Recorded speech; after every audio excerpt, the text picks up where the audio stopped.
জয় ভাই, রেডি? প্রশ্ন যাবো? জয় ভাই, একটু বলবেন যে আজকে হঠাৎ এই বিশেষ হওয়ার কারণ কি, সবাই কি সিদ্ধান্ত?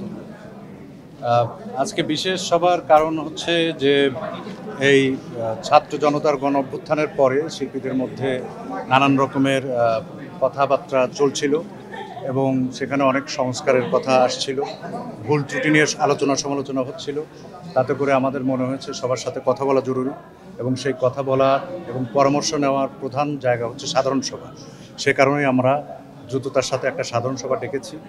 এই সভায় অনেক প্রস্তাব এসেছে, কমিটির বিলুপ্তি হবে কিনা, কমিটি পদত্যাগ করবে কিনা বা কে কে পদত্যাগ করবে, সেই জায়গার থেকে মেজরিটি বলেছেন যে কমিটির পদত্যাগের দরকার নেই।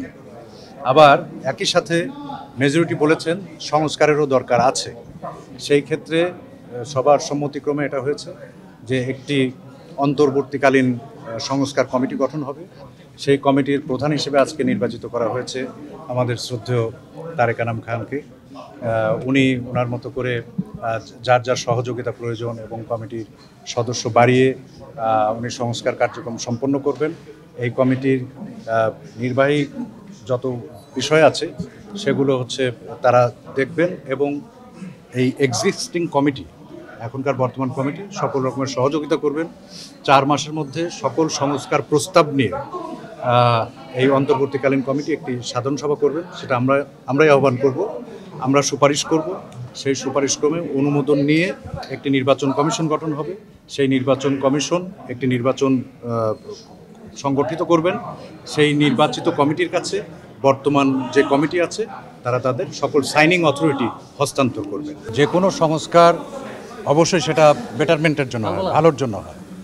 এতদিন সংস্কারের প্রশ্ন আসে নাই, এখন যেহেতু সারা দেশটাই নতুনভাবে সাজানো হচ্ছে, প্রত্যেকটা প্রতিষ্ঠান প্রত্যেকটা জায়গায় নতুন নতুন প্রস্তাবনা আসছে, নতুন নতুন আইডিয়াজ আসছে, সেগুলোকে ইনকর্পোরেট করা। এবং আজকে যেটা হলো যে দুটোই হয়েছে, যে আমাদের কাজের অনেক প্রশংসা হয়েছে, আবার নতুন নতুন যে আইডিয়াগুলো আসছে সেগুলোকেও রিসিভ করার জন্য বলা হচ্ছে। আমাদের কমিটির যেমন আমি পদত্যাগ করতে চেয়েছি, কিন্তু হাউসের মেজরিটি বা আমাদের এক্সিকিউটিভ কমিটিকে বলেছে যে না, এই কমিটিকে মেয়াদ পর্যন্ত থাকতে হবে, তার মধ্যে সংস্কার করতে হবে। তো সেই ক্ষেত্রেই আমরা দুটোকেই আজকে তো থাকবেই যে এক একজনের মত একভাবে প্রকাশ করবেন, কিন্তু বৃহত্তর স্বার্থে এভাবে চিন্তা করা হয়েছে যেহেতু মেজরিটি পদত্যাগ চায়নি, সেহেতু পদত্যাগও হচ্ছে না, কমিটি বিলুপ্ত হচ্ছে না, কমিটি থাকছেন সহযোগী হিসেবে। এবং যিনি সংস্কার করবেন, যেই সংস্কারের প্রস্তাবনাগুলো আসবে, নিশ্চয়ই তারেক ভাই ওনার একটা বডি তৈরি করবেন, তৈরি করে একটা রূপরেখা দেবেন। সেই রূপরেখার মধ্য দিয়ে একটা সংস্কার সুপারিশগুলো আসবে, সেগুলোকে 4 মাস পরে, 4 মাসের মধ্যে একটা সাধারণ সভা দিয়ে সেগুলোকে অনুমোদন করে পরবর্তী যে নির্বাচন সংগঠিত হবে সেই নির্বাচিত কমিটির কাছে এই কমিটি সমস্ত সাইনিং অথরিটি হস্তান্তর করবে।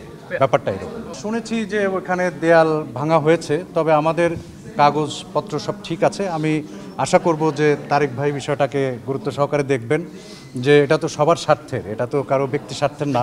সুতরাং শিল্পীদের স্বার্থের এরকম একটা জায়গা হলে অলরেডি এটাকে মোস্তফা খালিদ পলাশ উনি ডিজাইনও করেছেন। তো সুতরাং সেটাকে পুনরুদ্ধারের চেষ্টা নিশ্চয়ই এই সংস্কার কমিটি যারা আছেন ওনারা এটা করবেন এবং অচিরেই হয়তো বা আমরা সেই জায়গাতে আবার নতুন যে কমিটি আসছে বা সামনের আগামী দিনে অভিনয় শিল্পীরা সেখানে বসে চা কফি খেতে পারবেন, সেই প্রত্যাশা তো আমরা করি। এটা ডিপেন্ড করে হচ্ছে ইন্ডাস্ট্রির উপরে।